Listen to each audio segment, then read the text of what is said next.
People think betrayal is loud. They imagine screaming, slamming doors, a big reveal that changes everything in a single moment. That is not how it happened to me. Mine arrived dressed as friendship. Warm, familiar, trusted. Her name was Kendra, and she had been in my life long enough to feel permanent. We met when we were young, back when secrets were things you shared on purpose, not things someone used against you later. She knew everything, not just the easy things. She knew the humiliating things, the private things, the things you only tell someone when you are sure they love you for your whole self, not just the parts you show in public. She knew the story of my first heartbreak, the one I still felt embarrassed about. She knew what I worried about late at night when the house was quiet. She knew the things I forgave in other people because I did not want to be alone. And she knew my weaknesses the way a locksmith knows a door. I used to think that kind of closeness was rare. Now I know it can be dangerous. Kendra had a way of making people feel chosen. When she was with you, she leaned in like nothing else mattered. She held eye contact. She touched your arm at the right moment.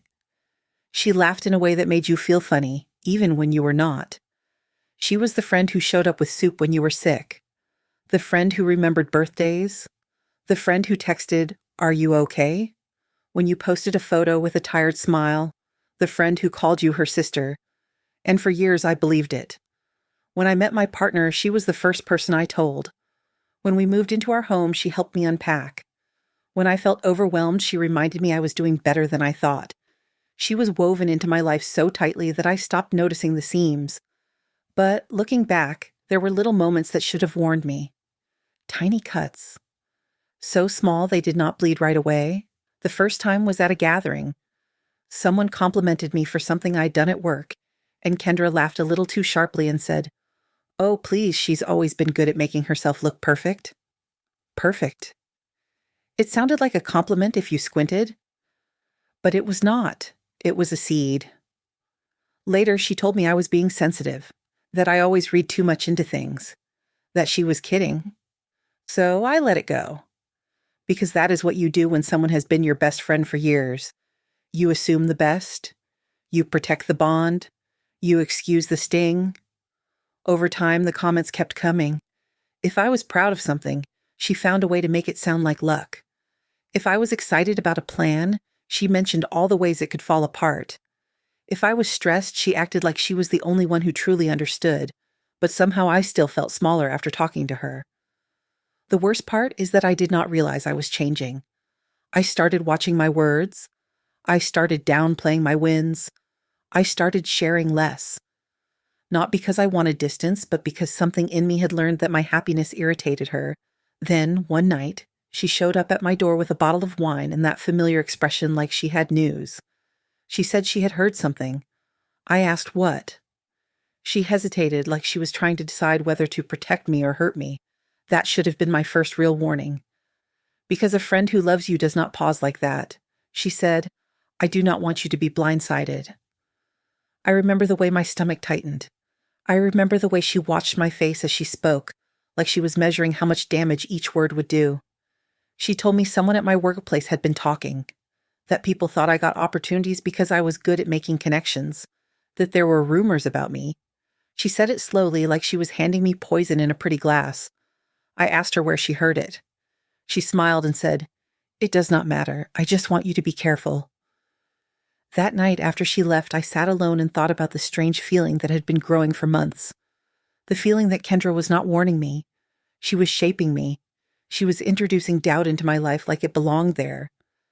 And somewhere deep down, a part of me wondered something I did not want to admit. How many times had she done this before, to other people without anyone noticing? How many times had she done it to me? I did not confront her, not yet. Because I still believed the person I loved could not be the person who would destroy me, and that belief was the first thing she used against me. The first time I realized Kendra was not just careless but calculated was the day I caught her in a lie she did not expect me to question. It was small, not dramatic, the kind of lie most people would shrug off, but it was the way she told it, confident, smooth, with the expectation that I would nod along like I always did. She told me she had defended me at work. She said someone made a comment about me and she shut it down. I asked who. She gave a name that did not work there anymore. I knew because I had attended the farewell lunch. When I corrected her, her face did not change much. Just a slight blink, like a computer glitching for half a second. Then she laughed and said, "Oh, you know what I meant. It was someone like that." Someone like that. That is what liars say when details threaten them. Over the next few weeks, I started paying attention, not to her charm, but to her patterns. Kendra always had concerns. Kendra always had warnings. Kendra always had a reason to pull me aside and tell me something that would make me doubt myself. She never told me anything that made me feel stronger. She never delivered news that made me feel safe. She delivered information the way people deliver a shove, softly, with a smile, in my face. Then the rumors got worse, not just at work, in our circle. Little changes started happening that made no sense at first. People who used to respond to my texts went quiet. Invitations stopped arriving. A friend who had always hugged me hello became stiff and distant. I asked my partner if I was imagining it. He said he noticed it too. That is the part that still makes me feel cold, because I was not paranoid. I was being isolated. And Kendra was always nearby when it happened, always with an explanation. They're just busy. They're stressed. They're probably dealing with their own stuff. And then she would add casually, "People misunderstand you sometimes." Misunderstand. Like there was something about me that needed translation. One night, I overheard a conversation at a gathering. Two women standing near the kitchen, voices low, eyes sliding toward me and then away. I did not even mean to listen. I just heard my name. One of them said, "I heard she's not as sweet as she acts." The other said, Yeah, apparently she has a temper, like really nasty behind closed doors." I froze, because that was not me. I do not have a temper. I avoid conflict to a fault. And I knew in that moment those words did not come from nowhere. They came from someone who had access to my life, someone who could make a lie feel believable because she wrapped it in truth. Kendra. The next day I did something I had never done in our friendship. I checked. I called someone I trusted and asked, gently, where they had heard those things. There was a pause. Then the answer came, hesitant and apologetic. Kendra mentioned it. Of course she did. But she had not said it as gossip. She had said it as concern. She had framed me as a problem while pretending she was protecting others. She had built a story about me without ever raising her voice. And the more I traced it, the uglier it got. The rumors about my work, the whispers about my relationship, the little comments about my character, they all led back to her. Kendra was not my defender. She was the author. And she wrote in a way that made everyone believe she loved me. That is what made it so dirty. She was destroying me while wearing the mask of my closest friend. When I confronted her, I did not yell. I did not cry. I simply asked, "Why are people saying these things about me?" She widened her eyes like I had hurt her. Then she sighed and said, "I think you're spiraling." Spiraling, like I was unstable, like I was the problem.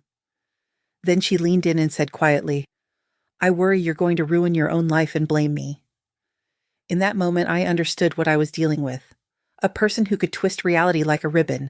A person who could hurt you and make you apologize for bleeding. And that is when I made a decision. Some people would confront her again. Some people would walk away and disappear. I chose something else.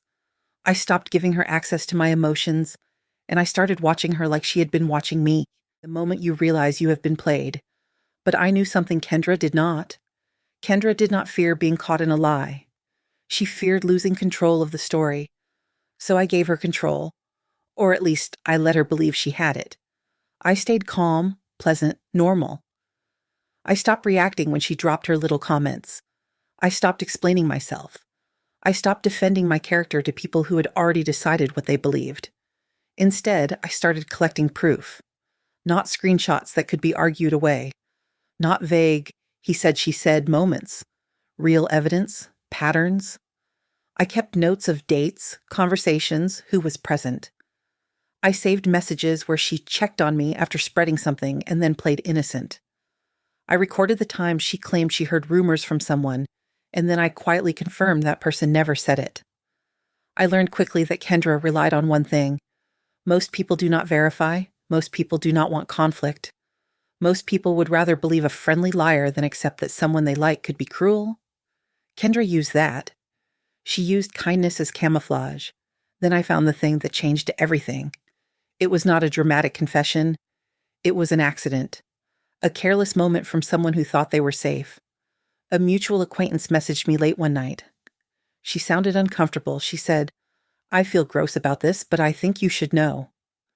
She told me Kendra had been telling people that my partner had been flirting with her, that he had confided in her about our relationship, that she was worried I was being emotionally unstable and it was affecting him. None of it was true, and I knew it instantly because Kendra had never been alone with him, not once. Kendra was not just trying to isolate me, she was trying to take my life apart piece by piece and keep the pieces for herself. That is when I stopped feeling sad. I started feeling clear. I started asking myself the question a lot of people listening have probably asked at some point. I realized then that betrayal does not always arrive as one sharp wound. Sometimes it works like erosion, slow, repetitive, almost invisible.